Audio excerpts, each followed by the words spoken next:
Special. Greetings, everybody. I'm Michael Matsuda, president and founder of the Martial Arts History Museum. And here today with me, I have a very special guest. Now, I don't even need to introduce him, but I will. He's award-winning film director, one of the coolest guys you will ever meet, and one of the coolest brands are Camacho, cologne, perfume, and more. He's one of the great guys, you know, my personal friend, my best friend, and he's a guy that really helped spearhead this museum to get it to the new level where it is today, and without him, we would not be here today. So I want to welcome the man himself, Mr. Art Camacho. Hey. By the way, the check is in the mail, guys. There you go. There you go. You make a check out to cash, please. Well, here we're talking, we invited Art to be part of our show and to talk about something very cool that he's come up with. The new book, Art Camacho. I cannot believe this. I can't tell. I can't see the face. I cannot believe this. The book, Art Camacho. So let's talk about the book. What made you, inspired you to do a book, really? As you know, Mikey, you've been asking me for years, and I've had other people ask me for years to put together a biography. And I didn't want to do a biography. I felt, and you know, I told you my life isn't interesting enough. I've just been very lucky. But finally, you tricked me. This guy tricked me into doing this thing. Mm-hmm. And I'm glad he did.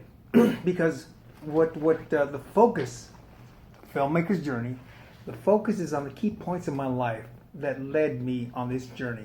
And the journey to me is the journey to living my dreams. And basically in making films in Hollywood. This little kid from the barrio with no talent, with nothing going for him, who had a dream, and God and circumstances, hard work and adversity, led me to fulfill that dream.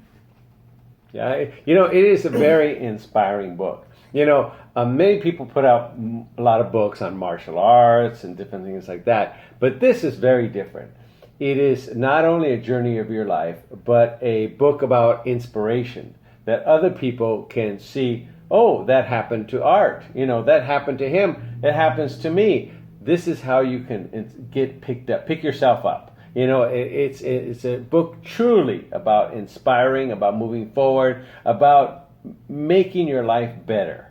So what kind of made that push into Well, you know what? One thing that I didn't want to do, I didn't want to do a how-to book. Yeah. Mm-hmm. I didn't want to do a book of platitudes, positivity, power, all that stuff. Yeah, because at the end of the day, when you say these words to somebody who's down on their luck, a person who's been beaten up, a person who's going through domestic violence, a person who can't make ends meet, doesn't even have a roof over their heads, those words are hollow. Yes. But what I wanted to do was just share my story, because a lot of people, through appearances that I do, a lot of seminars, people would ask me, they see Art Camacho and they see this. They see, again, it's embarrassing to talk about yourself, number one. But they see the sunglasses, the leather jacket, the films, the choreography, the directing, and they think, wow, a lot of them assume it just happened. Yeah. That I had all the breaks. But what really motivated me was finally realizing that, hey, people need to know how I got it. Even though I'm a little speck of sand in the big world out there, but they need to know that all of us can do it. I'm not going to preach to anybody. I'm not preaching to you. I don't preach it in the book. I don't preach to anybody. I just share my experiences, how I approached it, and how I was able to. When I say I went through it. I'm not going to say, you do this, you do that. I turned most adversity into a positive thing in my life. I talk about rejection, about, a lot of rejection. Can I share a quick story? Yeah. There's one story I want to point out. There are such great stories in here, and we're probably going to bring it up now, but talk about the one in the theater. That, there are certain points in this book that will remain with you forever. And one of those points that made such an impact on me was that part in the theater. So if you don't share a little bit about that. When I was very young, my family had a restaurant, and anybody who's had a family, has any kind of business, wasn't a successful one, mind you. We were just barely making ends meet, but we had a business nevertheless, and we'd have to go in there from morning to night. On weekends, I'd be in there from 7 a.m. to 8 or 9 when we closed, cleaning up, mopping, sweeping, washing dishes. So one night in particular, the Kung Fu films were coming out, and Chinese Connection was out. And I was very, very I young. remember And my father was going to treat us. He says, you know what, tonight, me and my friend, we were washing dishes, mopping, and everything else. And he says, look, hurry up, clean up the restaurant tonight. I'm going to treat you guys to go see this film, this Chinese Connection film. I had no idea who Bruce Lee was or Chinese Connection, but I just knew it was a Kung Fu film. And so we watched that. We worked really, really fast and hard. So he drove us down to the theater, and I think that the showing was something like at 9 o'clock, and it was like 9:05.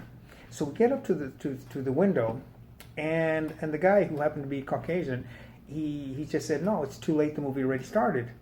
And my father said, sir, it's okay. I don't mind. I really want to reward my kids because they've been working really hard, and they just want to see the movie. And he said, you can't do it. We can't let you in because it's already started. And my father kept pleading, and I'm looking at my father, and he's he was hurt because he was letting his sons down, and anybody who's a parent out there can relate to that, and I apologize, I'm getting choked up even talking about it, and finally the guy relented and said, but you're gonna have to pay double for each ticket. So my father didn't mind. My father, it was weird, but he didn't mind at all. So he's pulling out all this money at the time, and then the manager happens to walk in, who also happens to be Caucasian, and he saw what we were doing, and he asked, what's going on? And then the guy behind the counter told him, he says, you know what, the movie already started late, so I told this gentleman we can't let them in. And he goes, well, why are they paying? And then that's when my father interjected, sir, we don't mind paying double. I just want to reward my kids because they work so hard, and they deserve to get a break, to go see a movie. And the manager looked at his employee, and he looked at us, and he says, sir, put your money away. And he said, you are coming in as my guest. So that night we walk in, and in that moment I experienced, a little bit of racism, but the beauty of what we are as human beings, because these were both Caucasian men. So when we generalize, that all whites are this, all blacks are this, all browns are this, no, we're all human beings. And in that experience, I saw the best and the worst of us. And again, coupled with that experience, when we walked in the theater, there was hardly anybody in there. I don't even remember seeing one person in there. So I went to the center row, which I usually do, center, close, and I sat there and watched my first Bruce Lee movie, and it was like, an epiphany, because I was so I could, at the time, the first showing, I've seen it a ton of times, but I could not tell you what the movie was about. I was so fixated on Bruce Lee. It was an amazing, amazing experience. Now, you had many people share their stories of hope because of the book, because they can relate to it, correct? Correct. Mm-hmm. Yeah, they've sent you pictures and different things that they had struggles in their life, and this gave them encouragement. It sounds odd, but what Michael just said, it is true, and it really touches me a lot. I mean, the people are sharing their lives with me as I'm sharing it with them through the book, and it's very touching, very emotional. I really didn't expect this kind of response. I really thought, and and again, you could even ask Michael this. When you see him, he said, let's print a certain amount of copies. I said, look, I will be blessed and lucky if we sell, 5 copies. I mean, I'll be grateful. And he wanted to print more. I said, who's going to buy it? Apart from my uncle, my aunt, my kids. No, but it really turned out very inspirational. It's a very nice book. I love the cover. It's a great cover. It's a fantastic cover. We shot it here at the museum, and it was a joy to do. It was a joy to do. It's, again, a book about feelings and inspiration and learning and growing.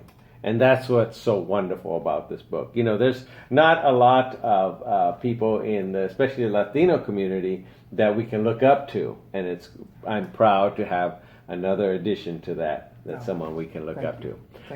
Thank you for being part of the Coffee at the Museum. Or water. Yeah, there you go. Don't forget to pick up your copy of Art Camacho's book, A Filmmaker's Journey. It's available on Amazon.com. So thank you, Art, for being here. Thank you so much. And joining us on our show at Coffee at the museum. And one last thing before we go, I want to thank everybody who has a copy of this book from the bottom of my heart. You have no idea how much you've touched me and affected me and are part of my journey. God bless you all. Thank you. Thank you very much.